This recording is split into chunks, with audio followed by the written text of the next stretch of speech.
આપ સર્વોને હેતપૂર્વક જય શ્રી સ્વામિનારાયણ। આજની સત્સંગ કથા વાર્તા। નિજ મંદિર સાવરકુંડલા। પાશાંકુશાંગ એકાદશી। આસો માસના શુક્લ પક્ષમાં પાશાંકુશા નામની વિખ્યાત એકાદશી આવે છે।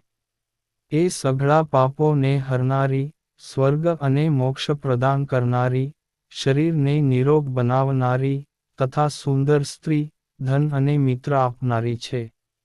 મનુષ્ય આ એકમાત્ર એકાદશીનો ઉપવાસ કરી લે તો એને ક્યારેય યમ યાતના પ્રાપ્ત નથી થતી।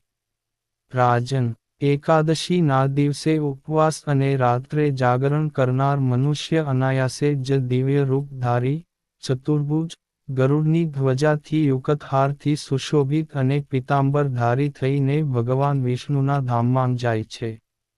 રાજન, આવા પુરુષો માતૃપક્ષની 10, પિતૃપક્ષની 10 તથા પત્નીના પક્ષની પણ 10 પેઢીઓનો ઉદ્ધાર કરી દે છે। આ દિવસે સંપૂર્ણ મનોરથોની પ્રાપ્તિ માટે મુજ વાસુદેવનું પૂજન કરવું જોઈએ। જીતેન્દ્રિય મુનિ ચિરકાળ સુધી કઠોર તપસ્યા કરીને જે ફળ પ્રાપ્ત કરે છે, એ ફળ આ દિવસે ગરુડધારી શ્રી વિષ્ણુના દર્શન કરવાથી જ મળી જાય છે।